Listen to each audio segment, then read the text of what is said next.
I am Emma, and I'm just a regular girl from a modest background. After completing my undergraduate education, I began working at City General Hospital as a nurse. Though it wasn't glamorous, I enjoyed changing people's lives and being of service to them. The emergency room doors suddenly burst open as I was hurrying through it with my arms full of goods on that fateful day. A man with a broken motorbike helmet and a torn leather jacket was lying on a stretcher that 2 paramedics had pushed in. "What happened?" I requested right away, dropping my load and coming to help. A paramedic grumbled. "Rich boy on a fancy bike lost control. Strike a guardrail. He's lucky his gear held up, because else he might be in worse shape." The attending physician, Dr. Thompson, rushed over. "Emma, I need your help here." With haste, we took off the man's protective gear and evaluated his injuries. He appeared to have escaped with just a fractured arm and some bad bruises, considering how serious the crash was. I couldn't help but notice his toned body and the fine watch he wore as we took off his shirt. As he came to, the man moaned and asked, "Where am I?" "You're at City General," I mutely informed him. "You've been in an accident, but you're going to be okay." His eyes flew open, irises shockingly blue. He gave me a confused glance and then forced a meek grin. He said, "An angel," before collapsing once again. My cheeks flushed, so I busied myself getting his drip ready. Dr. Thompson laughed. "Looks like you've got an admirer, Emma." "This is Richard Thornton's son, Jake Thornton, the man who owns half the city, you know." Over the course of the following few days, I was almost always put in Jake's room. Although he was recovering nicely, his arrogant demeanor was starting to get to me. He would say, "Hey, Nurse Angel," every time I walked in. "Come to make my day brighter." Trying not to show my blush, I would roll my eyes. "Mr. Thornton, I'm here to check your vitals. Not a thing more." I was intrigued by Jake, even in spite of his haughtiness. He was not your average rich lad with a nice-looking face. I would catch him reading intricate financial papers or conversing in Mandarin fluently on his phone when he thought I was not looking. I experienced an unanticipated wave of melancholy on the day of his release. He was just another patient, and an annoying one at that, I told myself, so it was ludicrous. As he packed his belongings, Jake murmured, "Well, Nurse Angel, I guess this is goodbye." "Be careful, Mr. Thornton," I said in a formal manner. "Try to stay off motorcycles for a while." I was attending the hospital as normal a week after Jake was released from the hospital. I was at the nurse's station updating patient charts on a calm afternoon when I heard a familiar voice. "Pardon me, but I need to find Nursing Angel. Have you encountered her?" I was taken aback to see Jake Thornton standing there with a bunch of roses in his hand and a smug smile on his face when I looked up. He was wearing a suit that was probably more expensive than what I make per month. I said, "Mr. Thornton," as my cheeks began to heat up. "Why are you in this place? Is there anything wrong with your arm?" He laughed.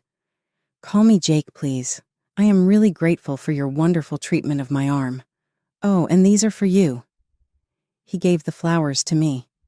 I took them hesitantly, conscious of the interested looks from my co-workers. "Thank you, but why?" "Because I'm asking you out on a date," he stated frank. "And I'm hoping these might persuade you to say yes." I nodded against the better part of myself. "Okay, one dinner, but that's it." Jake's expression brightened. "Fantastic. I'll come get you at 8. Put on something elegant." I stood there staring at an expensive arrangement of flowers as he stormed out of the hospital, wondering what I had gotten myself into. I struggled to decide what to wear that evening. I had a number of work-appropriate outfits in my wardrobe, but nothing fit for a date with Jake Thornton. In the end, I decided to wear my one and only black dress. A sleek black automobile drew up outside my small apartment building at precisely 8 in the evening. Jake emerged from his fitted suit, looking as though he had just stepped off the cover of a magazine. He murmured, "You look beautiful," with grateful eyes as he opened the car door for me. He led me to a restaurant that looked like something I'd only seen in movies, complete with tuxedo-clad servers, delicate piano music, and crystal chandeliers. It was also too much. "Slow down," Jake said, observing my uneasiness. "It's just dinner." But dinner was more than that. It was the start of something I never would have imagined. As we conversed, I found that beneath his arrogant facade, Jake was surprisingly smart, witty, and grounded. After he informed me about his job as a finance director for his father's business, I started talking to him about my own life and my love of nursing. As we were finishing dessert, Jake remarked, "You know, I've dated a lot of women, but I've never met anyone quite like you, Emma." I chuckled. "I'm sure you say that to all the girls." "No," he said in a grave tone. "Really, I do. You are sincere and true. It is energizing." That night, as he drove me home, it became clear to me that I was in danger. But as he gave me a gentle, lovely goodnight kiss, all of my doubts vanished. I also realized that my life will never be the same after seeing his automobile drive off into the night. The weeks that ensued felt surreal. When Jake and I started going on dates on a regular basis, I noticed that my feelings for him were growing every day. However, reality had a way of creeping into our fantasy. I could tell right away that Jake's parents didn't think well of me the first time they brought me to see them. "So, Emma," Elizabeth Thornton, Jake's mother, stated icily, "Jake tells us you're a nurse." I tried to mask my nervousness as I nodded. "Yes, at City General." She answered, sounding as though she felt it was anything but quaint. "How quaint," Richard, Jake's father, hardly took his eyes off his newspaper.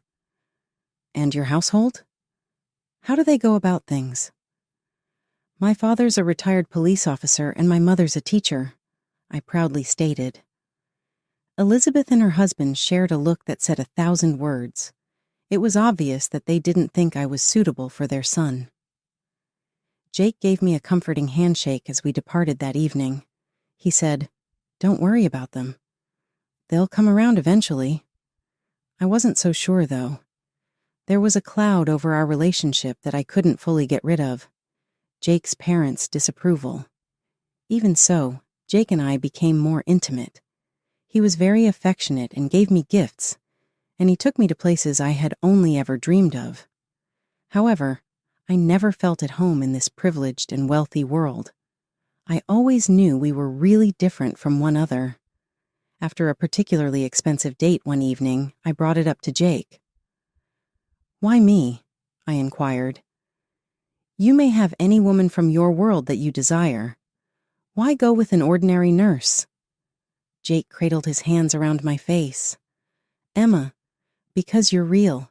You don't support me because of my name or wealth. You get to see me for my true self." I ignored my reservations after being profoundly moved by his comments. Both Jake and I were in love. That all that really mattered? 6 months into our relationship, Jake proposed. It wasn't a grand, elaborate affair, just the two of us on the rooftop of my apartment building under the stars. It was perfect. We decided on a simple ceremony, much to the dismay of Jake's parents, but Jake stood firm, insisting that it was our day, not theirs. As I walked down the aisle, seeing Jake's beaming face, I felt like my heart might burst with happiness. This was the beginning of our forever after. After the wedding, we moved into Jake's luxury apartment.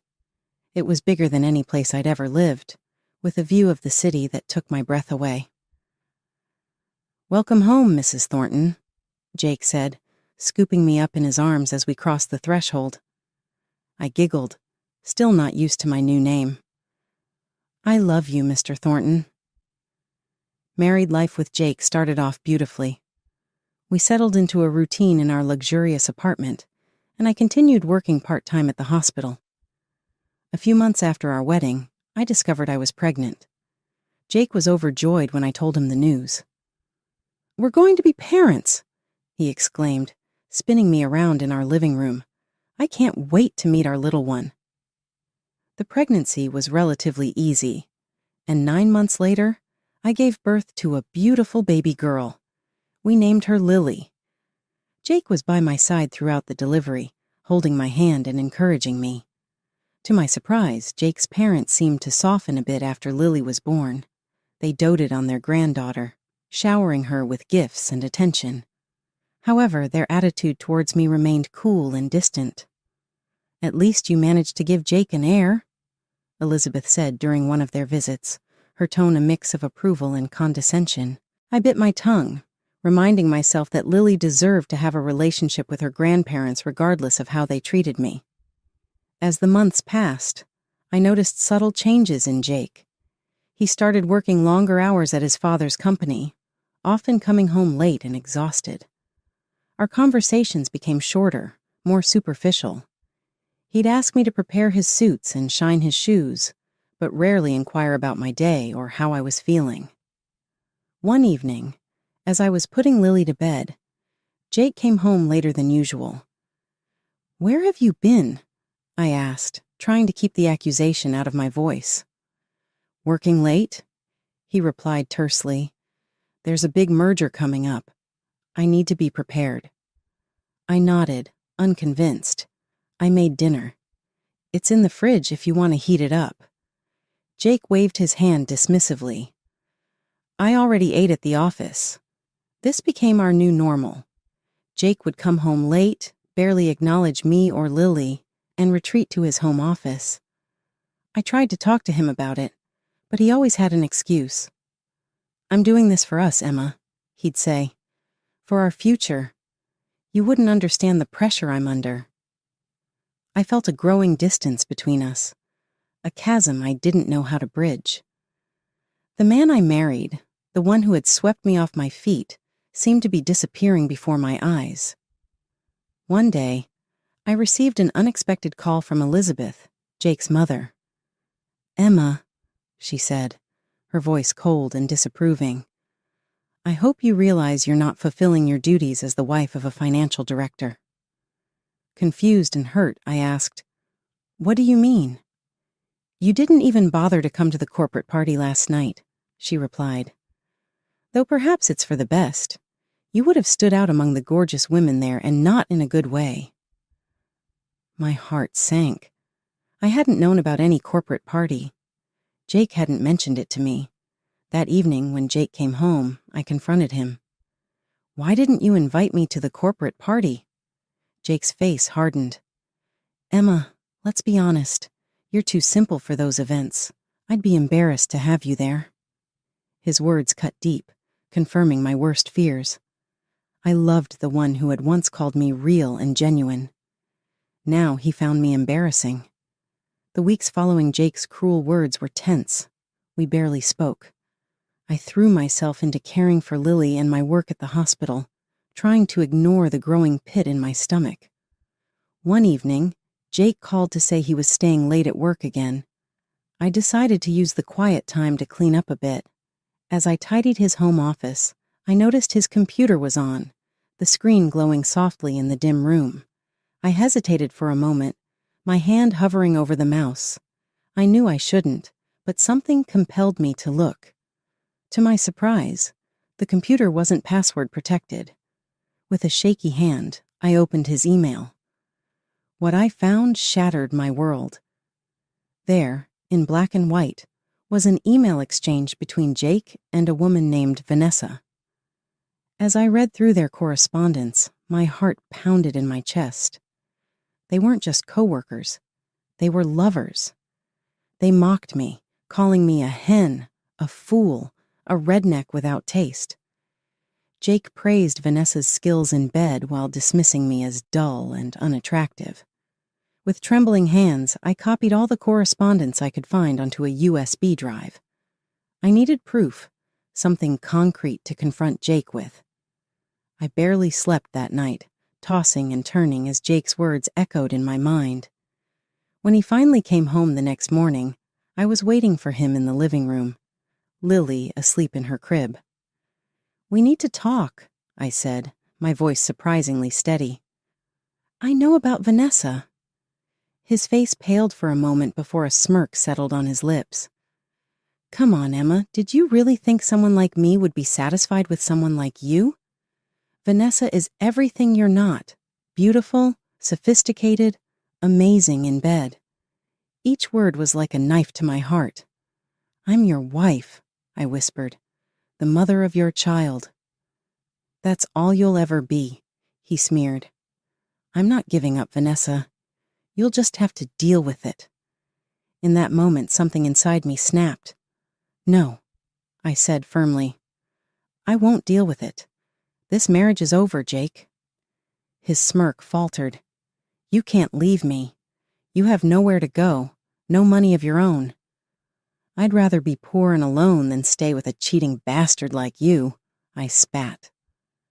I rushed to Lily's room, scooped her up, and grabbed the pre-packed bag I had prepared earlier. As I headed for the door, Jake called out, "You'll regret this, Emma." "I'll make sure of it." I turned to face him one last time. "No, Jake, you're the one who's going to regret this." With those words, I walked out of our luxury apartment, my daughter in my arms and my heart in pieces. I didn't know what the future held, but I knew one thing for certain. I was done being Jake Thornton's fool. The taxi pulled up to my parents' modest home, and I felt a wave of relief wash over me. My mother opened the door before I could even knock, concern etched on her face. "Emma, what's wrong, sweetheart?" she asked, taking in my tear-stained face and Lily in my arms. "Mom," I choked out. "Jake, he's been cheating on me." My father appeared behind her, his expression hardening. "That bastard," he muttered, ushering us inside. Over the next few hours, I poured out the whole sordid story to my parents. They were furious but supportive, insisting that Lily and I stay with them as long as we needed. But Jake wasn't content with just ending our marriage. He wanted to destroy me completely. I was served with court papers. He was suing for full custody of Lily, claiming I was an unfit mother. The allegations in the lawsuit made me sick. Jake painted me as unstable, neglectful, an alcoholic who cheated on him. Every word was a lie, but I knew how powerful the claims were. My saving grace came in the form of the USB drive I'd taken from Jake's computer. In court, his smug expression faltered as my lawyer presented the evidence. The judge, a no-nonsense woman, saw right through his lies. In the end, I was granted primary custody of Lily, with Jake ordered to pay a hefty amount in child support and alimony. I thought that would be the end of it, but I was wrong. A few weeks later, as I was settling into life at my parents' house, a sleek car pulled up outside. Jake stepped out, followed by a stunning woman I assumed was Vanessa. "I'm here to see my daughter," Jake demanded as I opened the door. Before I could respond, Vanessa pushed past me into the house. Her nose wrinkled as she looked around. "My God, Jake," she said loudly. "This place is like a homeless shelter, and these old people, they're practically worthless." I saw red. How dare she insult my parents, who had welcomed me with open arms when I had nowhere else to go? "Get out!" I hissed, my voice shaking with rage. "Both of you, get out of my house right now." Jake's face twisted with anger. "You can't keep me from my child, Emma. I'll take her from you. Just wait and see." As I slammed the door in their faces, I knew this wasn't over. Jake and Vanessa wouldn't stop until they'd taken everything from me. I needed to fight back. That night, I called my father's old police buddy, now a private investigator named Frank. "I need dirt on Jake and his new girlfriend," I told him. "Anything you can find." Frank's investigation yielded more than I could have imagined. Vanessa, it turned out, had a colorful past as an escort, living off rich men's money. But that wasn't all. She was currently embezzling from Jake's company and selling insider information to their competitors. Even more shocking, Frank uncovered evidence that Jake himself was far from innocent. He'd been siphoning money from the company into offshore accounts for years. I had the power to bring Jake and Vanessa's world crashing down around them, but I wouldn't act rashly. No, I would bide my time, waiting for the perfect moment to unleash this information for maximum impact. It was a quiet Tuesday afternoon when my phone rang. I was surprised to see Elizabeth Thornton's name on the caller ID. With some trepidation, I answered. "Emma?" Elizabeth's cold voice came through the speaker. "My birthday is next weekend. I expect Lily to be there. You may accompany her if you must." Before I could respond, she hung up. I stood there, phone in hand, a plan forming in my mind. This was the opportunity I'd been waiting for. As we approached the Thornton mansion, I took a deep breath, steeling myself for what was to come. Richard answered the door, his face a mask of polite indifference. "Ah, Emma and little Lily. Come in." The room was filled with the Thorntons' high society friends, all giving me curious looks. I felt like a specimen under a microscope. Suddenly, the room fell silent as Jake entered, Vanessa on his arm. His face registered surprise at seeing me, quickly masked by a smug smile. "Everyone," he announced, "I'd like you to meet Vanessa, my fiancée and future wife." The room erupted in congratulations. Elizabeth and Richard fawned over Vanessa, showering her with compliments. "Oh, Jake," Elizabeth gushed. "Vanessa is simply wonderful. Such impeccable breeding and education. A much better match for you than—" She glanced dismissively in my direction. "Well, you know." I felt my cheeks burn with humiliation and anger, but now was not the time to lose control. I waited until the excitement died down, then slowly stood up. "I have something to say," I announced, my voice steady despite my racing heart. I pulled out the full folder from my purse and turned to address the room. "You all seem very impressed with Vanessa, but do you know who she really is?" The room fell silent as I began to reveal the truth. I explained how Vanessa was living under a false identity, how she had no real education, and how she had worked as an escort, sleeping with rich men for money. Gasps and murmurs filled the room. Vanessa's face had gone pale, while Jake looked like he might be sick. But I wasn't finished. "And that's not all," I continued. "Vanessa has been selling company secrets to your competitors. She's been embezzling money from the company accounts Jake so trustingly gave her access to." Richard Thornton's face had turned an alarming shade of red. "Is this true?" he thundered, turning to Jake and Vanessa. Before either could respond, I delivered the final blow. "And Jake?" "Jake has been transferring company funds to offshore accounts for years." The room erupted into chaos. Richard grabbed Vanessa by the arm, practically dragging her to the door. "Get out of my house, you deceitful witch," he roared. "I'll see you in court for this." He then rounded on Jake, his hand connecting with Jake's face in a resounding slap. "You're fired, you ungrateful scoundrel. How dare you steal from your own family?" In the midst of the pandemonium, I calmly picked up Lily and headed for the door. As I passed Jake, who was holding his reddened cheek, I paused. "I told you you'd regret this, Jake," I said softly.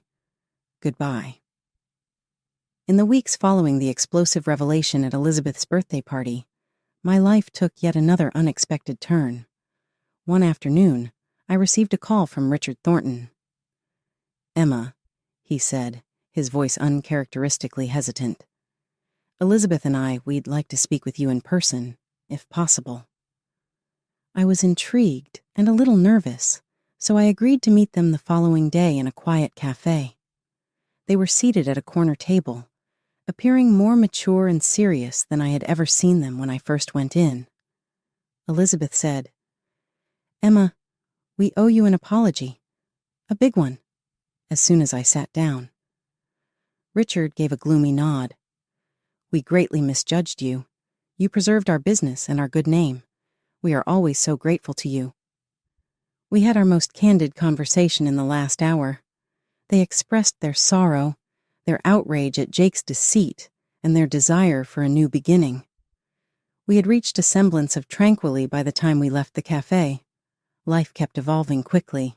Vanessa was detained for embezzlement and fraud, and she could spend time in jail in addition to paying a large fine. Jake left the state in shame when his parents took away both his luxurious residence and his position. Every now and again he would phone Lily to talk, but our conversations stayed chilly and aloof. Richard and Elizabeth asked me to come into their office one day.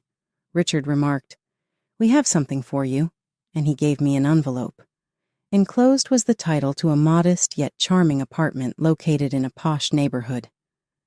"It's yours," said Elizabeth, "as a thank you for saving the company and a new start for you and Lily." I was struck with their kindness. "I'm at a loss for words," I said. "Say that you'll take it," Richard said kindly. "There's more, too. We want to cover the cost of your education.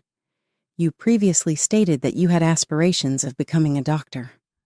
My eyes filled with tears. "A cardiologist, actually, but I never thought—" "You can now," Elizabeth grinned. "Consider it an investment in our granddaughter's future." I consequently found myself starting a new path at the age of 30.